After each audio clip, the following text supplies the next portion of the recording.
What's going on, everybody? It's Matt. So here's a conversation that I've had with a lot of my tenants. And for those of you guys that are watching, the landlords, or maybe even tenants that are watching this, conversations that landlords probably ought to have with their tenants, or tenants just, maybe there's some things maybe you're not aware of that I want to make you guys aware of, which is, where does your rent money really go? And this conversation comes up because tenants might be out there saying, given this coronavirus thing, I'm not going to pay my rent, or landlord really doesn't need my rent because maybe the tenant's view of the landlord is this, super rich, aristocrat person like the Monopoly guy, or like a big fat cat or something like that. Maybe that's what tenants think of landlords, but obviously that's not the truth for 99.99% of landlords. They're not that person. Landlords are working class folks that are getting by, that are maybe doing some of the maintenance themselves, or have built a business of people that are supporting a lot of people that are doing that maintenance for them. But landlords are likely not just sitting on the beach cashing checks, or gazillionaires or anything like that. Some landlords are, but most landlords are working folks that are doing this for their living, for their job.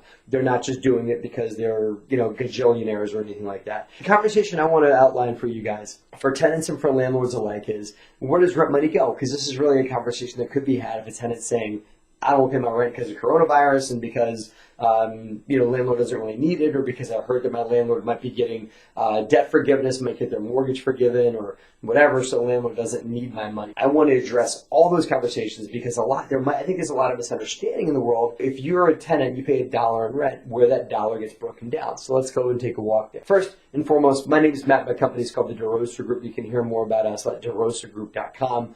And also, if you guys want a basket of goodies and some other fun stuff, stay to the very end of the video. I want to make sure you guys get hooked up with some freebies and giveaways. Feel free to leave comments and stuff like that down below because I want to hear what you guys have to say. Landlords and tenants alike, if tenants are watching this, I want to hear from you guys. I want to hear from the other side of the conversation too, so leave it in the comment bar because this is intended to be a dialogue, not just me telling you how things go. All right, let's say this is your rent, okay?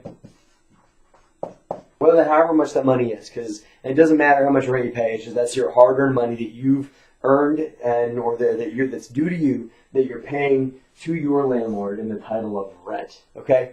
Now, some folks might believe that 90% of this goes into the landlord's pocket that's standing over here.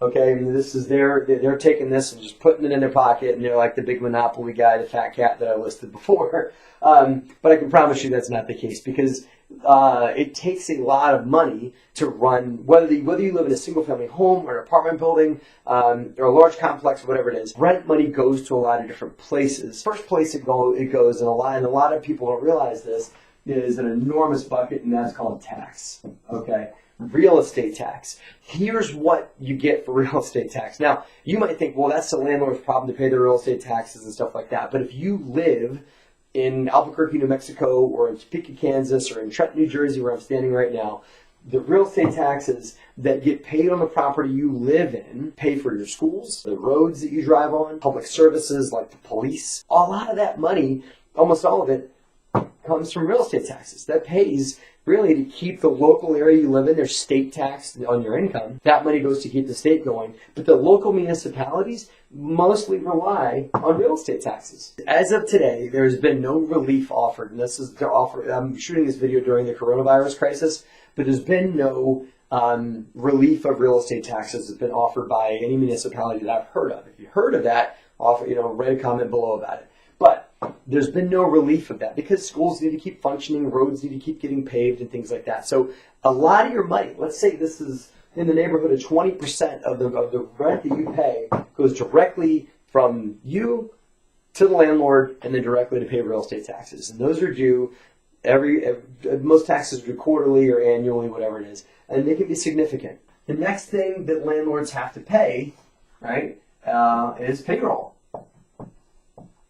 Okay? Now, payroll goes to some of the folks, if you're a tenant, the people you deal with your property management company or with your landlord. This could be the maintenance technician, the person that leased the apartment to you, or the leasing agent that calls you up if you have any maintenance issues, or if you need to talk to them about your rent payment, or the person that you talk to at your property management company, or that works with the landlord or for the landlord, whatever.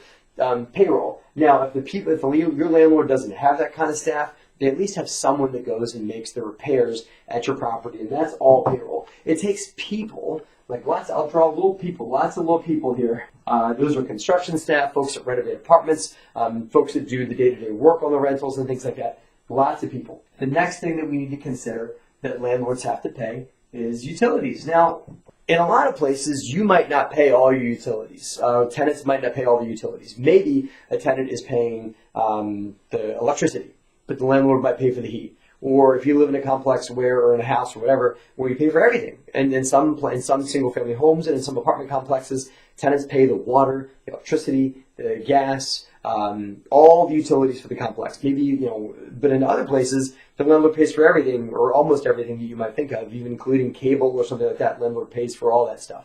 Regardless, in almost all living situations, except for some single-family homes, the landlord has a major utility bill. So that could be the water that flows out of the faucet when you turn it on. The landlord has to keep paying that bill. If they stop paying it, then the water could get shut off, and you're not going to have water. You're not going to have water as part of your rent. In some places, like some places that we own and manage, all the utilities are included, meaning like the heat, the electricity, all that stuff is all included in the rent. Those are all bills that have to get paid too. So every dollar that you pay, part of it goes to the utility company, right? Other things you might not think of. This is insurance. Now, you're like, well, why do I care that the landlord has to pay insurance? Let me tell you why. Insurance covers things like, you have a property in an area where they have a tornado or a hurricane or something like that. The insurance company will come and make sure that the landlord has the money to put a new roof back on the property if it gets damaged during a hurricane, or to rebuild something. I have a friend who has an apartment complex in Florida. A major hurricane came through. He got enough insurance dollar that he's able to rebuild almost all the units and provide housing for the tenants that used to live there. Insurance companies are not able to help us so much with coronavirus yet to be seen on whether they're able to help us long term. But typical natural disasters, including things like fire, if your unit catches on fire, an insurance company will step in and provide assistance to the landlord, and likely you too benefit from insurance. But we have to maintain that insurance policy with money that comes in through rent to pay that insurance bill. The next piece of the pie, and this is one that's come into a lot of conversation now, is debt, okay? That's the mortgage payment on the property. That is paying any bank that's lent us money to buy the property and things like that. But here's the thing. Debt is typically between 15 to 25% of this number. So if you're paying $1,000 a month, maybe $250 to $300 to $400 of that money, somewhere in there, between 15 to 25%, maybe a little more, goes towards debt payments. Now, you let tenants hear that, and landlords may hear this, that, well, okay, maybe during coronavirus, the landlord might get debt forgiveness or debt forbearance or something like that. That's only a small part of the pie. All this other stuff has to keep getting paid. What is debt? If someone buys a piece of property, whether that's a single-family home or apartment building or a large complex or whatever it is, they're likely going to borrow some money from a bank, because banks like to lend on real estate. They can get collateral on real estate, meaning, like, God forbid, if this debt doesn't get paid, the bank can come and take it back as a foreclosure. Nobody wants to see that happen. Certainly the landlord doesn't want to see that happen. And I can guarantee you the tenants don't want to see that happen either. Because if a bank takes over a property, I can tell you, banks do not run properties as well as we landlords do. They're not going to put the kind of money that needs to go towards payroll. They're likely not going to be as current on utilities. They're not professional landlords like we are, but they're not going to pay things like insurance and stuff like that at full burden rates. They're going to discount everything they can so they can sell the property to discount to somebody else to come and buy it.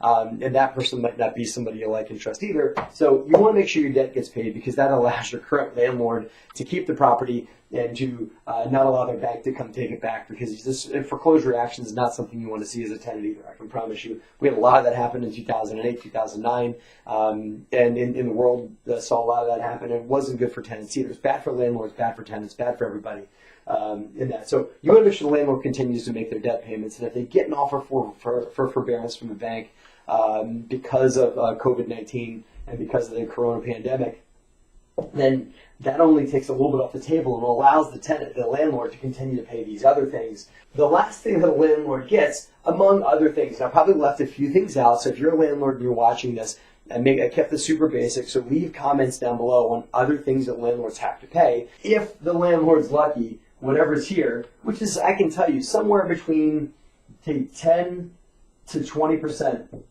of your rent actually goes to the landlord, right? Now, this, by the way, property management fees and things like that, and fees for maintenance and stuff like that, is all here on payroll. If the landlord's self-managing, maybe they get a little bit of this too. But for the most part, you know, as you say, God willing and the creek don't rise, the tenant gets the landlord keeps 10 to 20 cents on every dollar that you pay. That is far from being the millionaire with the monocle in their eye or the fat cat or whatever it is. So you're not making the landlord crazy rich by paying your rent. They're likely just making a living off of what you're paying, because they have all this other stuff to pay. And by the way, if several other people in an apartment complex aren't paying or a rental aren't paying, the first place that those delinquencies or people that aren't able to pay their rent comes from is right here. All this other stuff has to keep happening. You know, you can't call the local township and say, hey, a few of my tenants aren't paying right now, and so I can't pay my real estate taxes. Obviously, during things like, you know, unprecedented, like the coronavirus pandemic, lenders understand, so they're willing to take some of this away. But we still, I mean, this is already gone. But this is maybe the one forbearance we're able to get. We still have to keep paying more than 50% of our expenses for the properties. I'm not telling you this if these are tenants watching or if you guys are landlords watching. I'm not telling you this to pull out the fiddle and talk about how life's really hard. Landlords knew what they were getting into. We take a major risk to get into this type of world. Landlords do deserve to be compensated for the major risk that they're taking. And there's a lot of great landlords out there. By the way, if you guys love your landlord, if you're watching this and your landlord does a great job in maintaining your property, leave a comment in that. And tell us about that as well too. But at the end of the day, most landlords are great. Most landlords care about their tenants and care about their properties and just want to do right by things and are, you know, just being compensated for the risk that they're taking and taking on all this debt and taking on all this responsibility or provide housing for people in that. So that's for the most part. I get there's bad landlords out there, and maybe you're giving all of us a bad name. But for the most part, we're good people. The purpose of this video is for folks to understand where all the money goes. So hopefully landlords, you guys watching, can use this as a means to explain to your tenant that, hey, at the end of the day, listen, not all of it goes into my pocket. A lot of it goes to a bunch of other people. You might want to realize that. And for you tenants, realize that we're in this together, and that the quicker you can pay your rent and pay your obligations, the quicker we can make all these things keep running for you and make further investments in your property and make further improvements and make things a little better for you guys too. That's our intention. That the good landlords want to see that. They want to provide a home to people. And to do that, we need this to come in so that we can do all this stuff. Okay? Now, I hope this has been a benefit. And as I always say in my videos, have a great and profitable week. Thanks for watching, guys. I hope you guys enjoyed this. I threw in a few other videos you guys might want to check out, so check those out. And also, click the subscribe button if you like what we have to say. You can be a part of our community. And take out your cell phone right now and text the word Derosa, D-E-R-O-S-A, to 66866 to that number. You get a big basket of goodies, and you get to join our Derosa Insiders group for $1 for the first month. I hope to see you guys there.